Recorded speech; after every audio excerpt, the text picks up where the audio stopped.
شیطان دل میں وساوس ڈالتا ہے اور شیطان مختلف طریقوں سے ہم پہ حملہ کرتا ہے.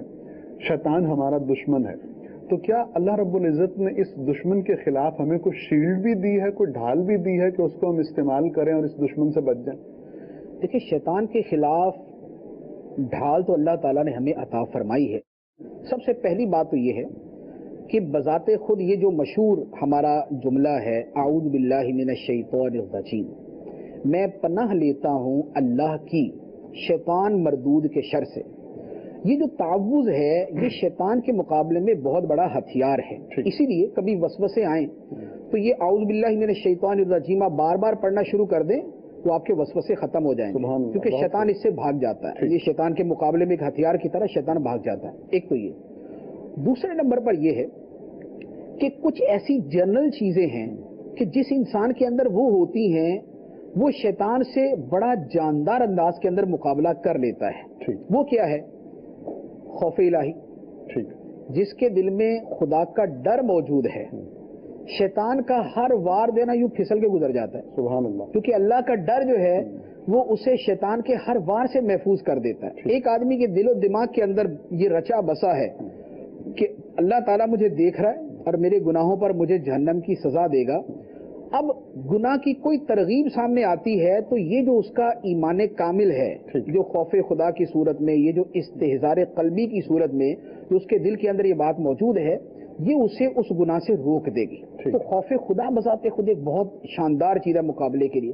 اچھا، اسی طرح موت کی یاد، بڑی بڑی خواہشات کو ختم کرنے کے لیے موت کی یاد بڑی شاندار چیز.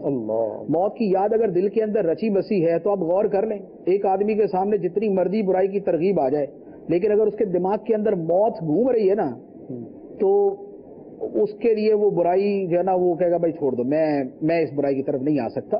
تو موت کی یاد جو ہے یہ بھی بذات خود اتنی اعلیٰ چیز ہے.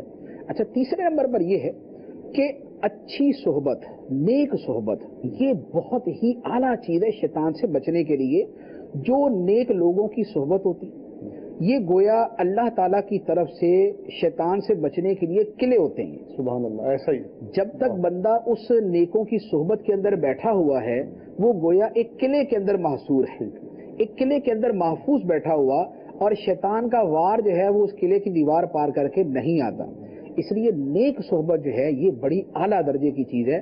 آپ دیکھیں جیسے دعوت اسلامی کے ماحول کے اندر ہی آپ دیکھیں کہ جو اسلامی بھائی، جو لوگ اجتماع میں آتے ہیں اور مختلف صحبتیں اختیار کرتے ہیں، ان کی نیکی میں مسلسل اضافہ ہوتا رہتا ہے. بے شک. اچھا، لیکن جو یہ چھوڑ کے گھروں میں بیٹھ جاتے ہیں، آپ نے دیکھا ہوگا کچھ عرصے بعد ان کے عمل میں کمی آنا شروع ہو جاتی. ایک بندہ پابندی کے ساتھ اجتماع میں آتا تھا، نمازیں بھی پڑھتا تھا، ذکر و درود کی بھی عادت تھی، گناہوں سے بچنے کا بھی ذہن تھا، خوف خدا کی باتیں بھی تھیں، علم دین کا بھی سیکھنے کا جذبہ تھا. یہ سب ہوتا ہے، آتا رہتا ہے، یہ نیکی کا جذبہ بڑھتا رہتا ہے. لیکن جب وہ اپنے گھر میں بیٹھ جاتا، اجتماع میں آنا چھوڑ دیتا تو آہستہ آہستہ نمازوں سے سستی، پہلے جماعت چھوڑتا ہے، پھر اس کے بعد فجر چھوٹنا شروع ہوتی ہے، پھر اس کے بعد دیگر نمازیں چھوٹنا شروع ہو جاتی، پھر اس کے بعد دیگر گناہوں کی طرف جانا شروع ہو جاتا ہے. اور نتیجہ یہ ہوتا ہے کہ آہستہ آہستہ بالکل شیطان کے چنگل کے اندر جا پھنستا ہے. تو اچھی صحبت اور نیک اجتماعات اٹینڈ کرنا جو ہے یہ بھی شیطان سے بچنے کا بہت بڑا ذریعہ ہوتے ہیں. اچھا، بعض چیزوں کے اندر یہ بھی ہوتا ہے، بعض جگہ پر علم بہت فائدہ مند ہوتا ہے. سبحان اللہ. جیسے شیطان کا وار صرف عملی اعتبار سے نہیں ہوتا، علمی اعتبار سے بھی ہوتا ہے.